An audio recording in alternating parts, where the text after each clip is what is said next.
ভারত যা ভাবে গোটা বিশ্ব সেটাই পরবর্তীকালে অনুসরণ করে। আগামী 15ই জুলাই, এই 15ই জুলাই থেকে ভারত অফিসিয়ালি জানাচ্ছে যে তারা ভারত ও ব্রিটেনের যে ফ্রি ট্রেড এগ্রিমেন্ট হয়েছে সেই ফ্রি ট্রেড এগ্রিমেন্ট আনুষ্ঠানিকভাবে কার্যকরী করছে। অর্থাৎ ভারত যে চুক্তিকে মাদার অফ অল ডিলস বলছে, যে চুক্তি ভারতের ব্যবসা বাণিজ্যের পরিসরকে পরবর্তী জায়গায় নিয়ে যেতে পারে এবং যে চুক্তি ভারতবর্ষের অর্থনীতিকে সম্পূর্ণ বদলে দিতে পারে, সেই চুক্তি অবশেষে কার্যকর হচ্ছে 15ই জুলাই থেকে। কিন্তু এই চুক্তি কার্যকর হলে শুধুমাত্র ভারতের যে লাভ হচ্ছে তা কিন্তু নয়। এই চুক্তি কার্যকর হলে ভারতের অন্যতম দুই প্রতিবেশী বাংলাদেশ এবং পাকিস্তান তারা কিন্তু অর্থনৈতিকভাবে দেউলিয়া হয়ে যেতে পারে। কারণ ভারত ব্রিটেন সহ একাধিক ইউরোপীয় ইউনিয়নের রাষ্ট্র মানে 27টা রাষ্ট্রের যে মার্কেট, সেই মার্কেটে একছত্র আধিপত্য করতে পারবে, বিস্তার করতে পারবে এই চুক্তি কার্যকর হওয়ার ফলে। আজ মানি কন্ট্রোলের পক্ষ থেকে একটি রিপোর্ট আমাদের সামনে নিয়ে আসা হয়েছে। সেখানে বলা হচ্ছে যে ইন্ডিয়া ইউকে এই ফ্রি ট্রেড এগ্রিমেন্ট কার্যকর হচ্ছে 15ই জুলাই 2026 থেকে, এবং যে কয়েকটি নির্দিষ্ট সেক্টর সব থেকে বেশি লাভবান হবে ভারতে, তার মধ্যে 1 নম্বর হলো টেক্সটাইল সেক্টর। এবং ইউকের মার্কেট শেয়ার এই মুহূর্তে ভারতের 6% টেক্সটাইলের, সেটি বেড়ে আগামী 3 থেকে 5 বছরের মধ্যে 12% যেতে চলেছে। অর্থাৎ এই রিপোর্ট এটা প্রমাণ করে দিচ্ছে যে ভারত ইউকের মার্কেটে টেক্সটাইল রিলেটেড ইস্যুতে কার্যত ডমিনেট করতে চলেছে 3 বছরের মধ্যে। কারণ এক্ষেত্রে ব্রিটেন সহ বিশ্বের একাধিক রাষ্ট্র, ইউরোপীয় ইউনিয়নের বাকি 27টা রাষ্ট্র ভারতকে এমন কিছু ফেসিলিটি দিচ্ছে যা আমাদের পার্শ্ববর্তী রাষ্ট্র বাংলাদেশের ঘুম উড়িয়ে দেওয়ার জন্য যথেষ্ট। এই মুহূর্তে ইউকে সহ বাকি যে মার্কেট আছে, মানে বাকি যে ইউরোপীয় ইউনিয়নের মার্কেট আছে, সেই মার্কেটে সব থেকে বেশি ব্যবসা বাণিজ্য টেক্সটাইল ওরিয়েন্টেড করে 1 নম্বর হলো চায়না, দ্বিতীয় রাষ্ট্রের নাম হলো বাংলাদেশ এবং তৃতীয় রাষ্ট্রের নাম হলো পাকিস্তান। যদি সংখ্যাতত্ত্বের হিসাবে দেখেন তাহলে মার্কেট শেয়ার যদি ব্রিটেনের দেখেন তাহলে দেখবেন এই মুহূর্তে বাংলাদেশ প্রায় 15 থেকে 22% ইউকের টেক্সটাইল মার্কেটকে কন্ট্রোল করে। 1 নম্বরে চীন, তারা ধরা ছোঁয়ার বাইরে 25% উপরে মার্কেট শেয়ার কন্ট্রোল করে। আমি সেই প্রসঙ্গে যাচ্ছি না। ফলে বাংলাদেশের 25 থেকে মানে প্রায় 15 থেকে 22% যে মার্কেট, সেই মার্কেটে পুরোটাই শিফট হতে চলেছে ভারতের দিকে, যা বিশেষজ্ঞরা বলছেন। এবং এতে বাংলাদেশের ক্ষতির পরিমাণ প্রায় 2985 কোটি টাকা, অর্থাৎ 3000 কোটি টাকার কাছাকাছি, অর্থাৎ $300 মিলিয়ন ক্ষতির মুখে কিন্তু বাংলাদেশ, তা কিন্তু অফিসিয়ালি প্রায় ডিসাইডেড হয়ে গেছে। দ্বিতীয় যে মার্কেট শেয়ার যে রাষ্ট্রের আছে ইউকের মার্কেটে টেক্সটাইল ইন্ডাস্ট্রিতে, সেটা হলো তুরস্ক। 8 থেকে 8.5% মার্কেট তারা কন্ট্রোল করে।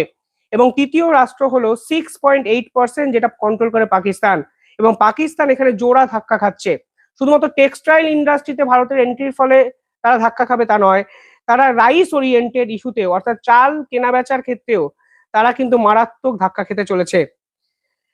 ভারত এতদিন অব্দি ইউকের যে মার্কেট ছিল সেটির কন্ট্রোল করতো 6.6%, অর্থাৎ টোটাল মার্কেটের 6% ভারত কন্ট্রোল করতে পারতো। অর্থাৎ ডিফারেন্সটা বোঝার চেষ্টা করুন।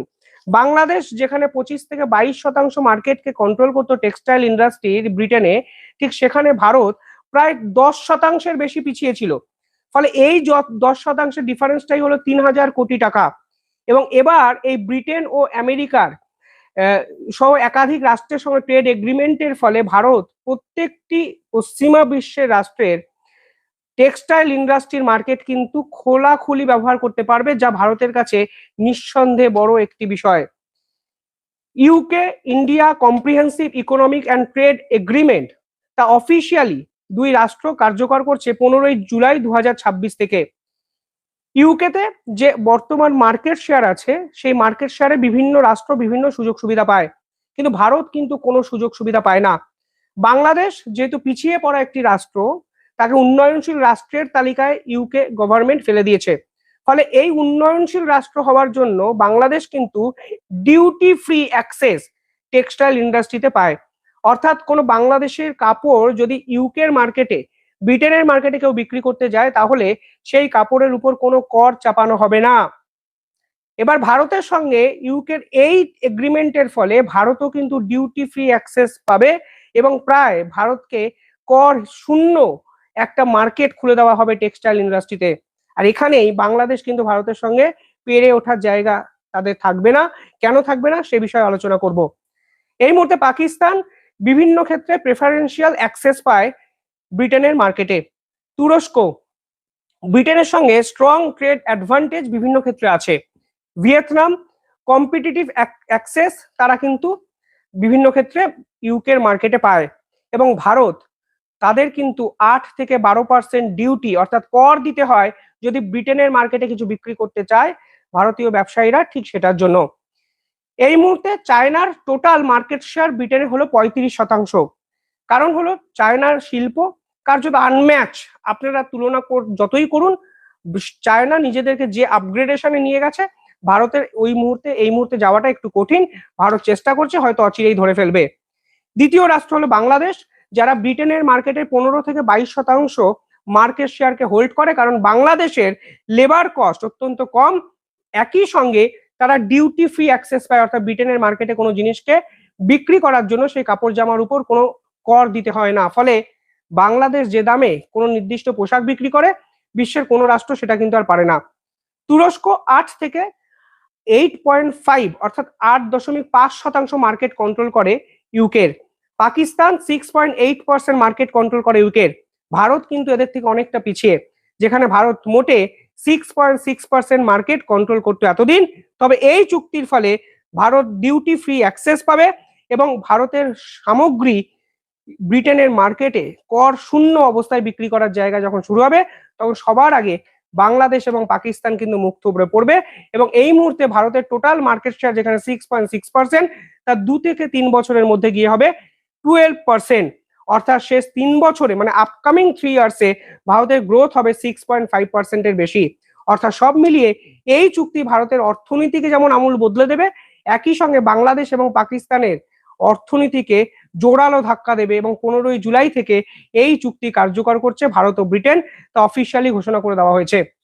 এই মুহূর্তে ব্রিটেনের মার্কেটে ভারত $1.9 বিলিয়ন বিভিন্ন সামগ্রী বিক্রি করে এবং এই চুক্তির ফলে আগামী 3 বছরে এটি ডবল গিয়ে $3 বিলিয়ন সামগ্রী ব্রিটেনের মার্কেটে ভারত ব্যবহার করবে। অর্থাৎ সিএজিআর এর যে পার্সেন্টেজ গ্রোথ তা কিন্তু প্রায় 13% হবে। অর্থাৎ লাফিয়ে লাফিয়ে এই গ্রোথটি হবে, যা ভারত এবং ব্রিটেন একত্রে সহায়তা করে একে অপরকে সাহায্য করতে চলেছে। একাধিক বিদেশি ব্র্যান্ড, যেগুলো ব্রিটেনের স্বনামধন্য ব্র্যান্ড, এতদিন অবধি বাংলাদেশের থেকে বিভিন্ন সামগ্রী নিয়ে আসতো, যেমন Primark, Marks and Spencer's, Tesco, Next PLC, Asus. যারা ব্রিটেনের বড় ব্র্যান্ড তারা বাংলাদেশের থেকে বিভিন্ন কার্যকরী সামগ্রী স্পেশালি টেক্সটাইল কিন্তু কেনাবেচা করতো কম দামে এবং তারপর ওই দেশে গিয়ে সেই জিনিসগুলো রিপ্যাকেজিং হয়ে ব্রিটেনের মার্কেটে কিন্তু বিক্রি করা হতো। বাংলাদেশ যেহেতু ডিউটি ফ্রি অ্যাক্সেস পেত, অর্থাৎ করহীন ভাবে এই ব্যবসা বাণিজ্যটি করতে পারতো, তাই যে কোনো দেশের থেকে তারা 10 থেকে 12% কম দামে জিনিসগুলো বিক্রি করতে পারতো। ফলে ব্রিটেনের ব্যবসায়ীরা বাংলাদেশের কাপড়কে বেছে নিতেন। কিন্তু এবার যখন ভারত এই চুক্তির ফলে প্রায় করহীন ভাবে তাদের সামগ্রী বিক্রি করতে পারবে, তখন কিন্তু একটা জিনিস পরিষ্কার হয়ে যাচ্ছে যে ভারতকে ছাপিয়ে বাংলাদেশ কোনো অবস্থাতেই সেই মার্কেটের অ্যাক্সেসটি কিন্তু করতে পারবে না। কারণ বাংলাদেশ যে র মেটেরিয়াল ব্যবহার করে সেই র মেটেরিয়াল তাদের কিন্তু অধিকাংশই ভারত থেকেই কিনতে হয়। ফলে ভারত থেকে তন্তু কিনে, র মেটেরিয়াল কিনে বাংলাদেশ যদি কোনো কাপড় তৈরি করে, তাহলে সেই কাপড়ের দাম যেটা হবে তা কোনোভাবেই ভারতে তৈরি কাপড়ের থেকে কম হবে না। ফলে এখানেও কিন্তু বাংলাদেশের সব থেকে বড় একটি মানে যদি বলা হয় ড্রব্যাক, যে তারা তাদের র মেটেরিয়াল নিজেরা প্রডিউস করতে পারে না, যা ভারত কিন্তু করতে পারে। পাকিস্তান ইউকের মার্কেটে টেক্সটাইল রিলেটেড একাধিক জিনিসপত্র এতদিন বিক্রি করত। মূলত হোম টেক্সটাইলে পাকিস্তানের একটা দাপট ছিল, মানে বেডশিট বা ঘর সাজানোর বিভিন্ন পর্দা, এবং প্রধানত পাকিস্তানের কিন্তু এই অ্যাক্সেসটা এতদিন ছিল এবং এর ফলে পাকিস্তানেরও কিন্তু ক্ষতির সম্মুখীন হবে এবং সেই ক্ষতির পরিমাণ প্রায় $38.5 মিলিয়ন। ইম্পর্টেন্ট বিষয় এখানে, আরো কিছু বিষয় এখানে সকলে জানা উচিত। ভারত এমন একটি রাষ্ট্র যারা বাংলাদেশের থেকে আরো একটি অন্য মাধ্যমে স্বকীয়তা তৈরি করতে পারবে। ভারত এতদিন অবধি যে কাপড় জামা ইউকের মার্কেটে বিক্রি করতো, তার মধ্যে একটা ভার্সেটাইল ক্যারেক্টার ছিল। বাংলাদেশ প্রধানত রেডিমেড গার্মেন্ট বিক্রি করত, অর্থাৎ পোশাক বিক্রি করতো মানুষের পরার জন্য। কিন্তু ভারত এমন একটি রাষ্ট্র যে শুধু মানুষের পরনের পোশাক বিক্রি করছে তা নয়, এখানে ভারত হোম টেক্সটাইল রিলেটেড কাপড় জামা বিক্রি করছে। এখানে ভারত টেক্সটাইল মানে টেকনোলজি ওরিয়েন্টেড টেক্সটাইল মানে বিক্রি করছে, মেডিকেল টেক্সটাইল বিক্রি করছে। ফলে সমস্ত ধরনের পোশাক কিন্তু ভারতের ব্যবসায়ীরা ব্রিটেনের মার্কেটে ব্যবহার করবে, কিন্তু বাংলাদেশে তারা সমস্ত ধরনের কাপড় জামা বিক্রি করতো না, তারা শুধু মানুষের পরনের পোশাক বিক্রি করতো। যদি কটন গার্মেন্টের কথা দেখেন তাহলে দেখবেন ভারত বিভিন্ন ফ্যাশন ওয়ার্কে বিক্রি করতে পারবে, রেডিমেড একাধিক পোশাককেও কিন্তু বিক্রি করতে পারবে, হোম টেক্সটাইলের মধ্যে বেডশিট ব্যবহার করতে পারবে মানে বিক্রি করতে পারবে, টাওয়ালকে বিক্রি করতে পারবে, কটন টেক্সটাইল ভারত বিক্রি করতে পারবে, এবং টেকনিক্যাল টেক্সটাইল যার মধ্যে একাধিক ইন্ডাস্ট্রিয়াল ফেব্রিককে বিক্রি করতে পারবে, মেডিকেল টেক্সটাইল মানে মেডিকেল পারপাসে ব্যবহার করা হয়, যেরকম কাপড় জামা দরকার, বেডশিট দরকার, সেগুলো ভারত বিক্রি করতে পারবে। এমনকি ভারত বিভিন্ন গভর্নমেন্ট ওরিয়েন্টেড সেক্টরের যে পোশাক হয়, ইউনিফর্ম হয়, আর্মি ইউনিফর্ম, পুলিশের ইউনিফর্ম, সেগুলোও কিন্তু ভারত ম্যানুফ্যাকচার করতে পারে, যা বাংলাদেশ পারে না, বাংলাদেশের ওই র মেটেরিয়াল পাওয়া যায় না। অর্থাৎ এতদিন শুধুমাত্র ডিউটি ফ্রি অ্যাক্সেসের সুবিধা নিয়ে বাংলাদেশ যা করত, এবার ভারত সেই সুবিধা নিয়ে বাংলাদেশের থেকে কয়েক গুণ এগিয়ে যাবে, এবং আগামী 3 বছরের মধ্যে ব্যবসা বাণিজ্য প্রায় বাংলাদেশের থেকে 13% বাড়তে চলেছে। তাই এই রিপোর্ট কিন্তু সামনে এনেছে আমাদের। একাধিক গুরুত্বপূর্ণ কোম্পানি এতে লাভবান হবে, এবং তার চেয়ে বড় কথা এখানে ইম্পর্টেন্ট যেটা বলে রাখা দরকার, সেটা হলো ভারতও কিন্তু এই টেক্সটাইল ইন্ডাস্ট্রি ডেভেলপমেন্ট আরো বেটার করার জন্য নির্দিষ্ট কিছু সেক্টরকেও গুরুত্ব দিয়েছে। যেমন ধরুন এই মুহূর্তে সব থেকে ইম্পর্টেন্ট তিরুপুর, যেটা তামিলনাড়ুতে অবস্থিত, সেখানে কিন্তু ভারত নাইটওয়্যার এবং গার্মেন্ট সেক্টরে অনেক বেশি ইনভেস্ট করেছে। সুরাত গুজরাটে অবস্থিত একটি টেক্সটাইল হাব, সেখানে ভারত সিনথেটিক টেক্সটাইল এবং ফেব্রিককে আরো বেশি আপগ্রেডেড ভার্সনে তৈরি করছে। লুধিয়ানা অর্থাৎ পাঞ্জাব, সেখানে ভারত হোসিয়ারি এবং উলেন্স যে জ্যাকেট হয় সেই পোশাকে অনেক বেশি ইনভেস্ট করছে সরকারিভাবে। দ্বিতীয় হলো গ্রেটার নয়ডা, যা উত্তরপ্রদেশে অবস্থিত, সেখানে ভারত অ্যাপারেল এক্সপোর্ট এখানে সেই পার্টিকুলার সেকশনে কিন্তু জোর দিচ্ছে। গুরুগাম গুরুগাঁও ভারত কিন্তু যেটা হরিয়ানায় অবস্থিত, সেখানে কিন্তু ভারত গার্মেন্ট ম্যানুফ্যাকচারিং এ অনেক বেশি ইনভেস্ট করছে। পানিপাত অর্থাৎ হরিয়ানার পানিপাত, সেখানে ভারত হোম টেক্সটাইল অনেক বেশি তৈরি করছে শেষ 1 বছরে।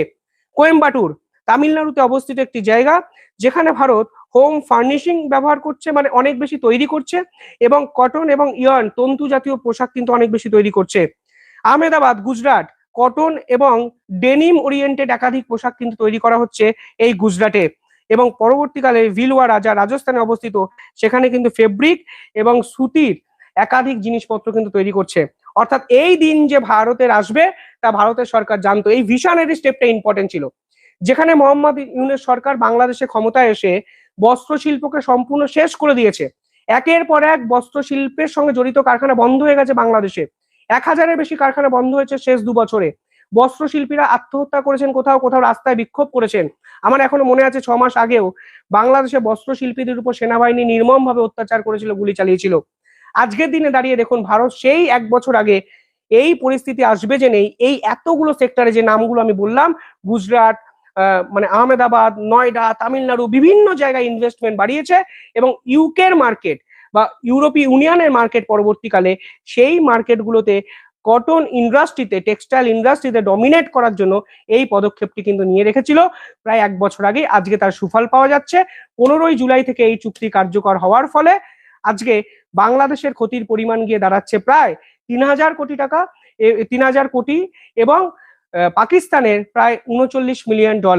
অর্থাৎ ভারত যেখানে ঢোকে সেখানে আশেপাশে সবকিছুকে খালি করার ক্ষমতা যে ভারতের আছে, তা ভারতের সুদূর প্রসারী এই চিন্তা ভাবনাতেই কিন্তু স্পষ্ট হয়ে গেল।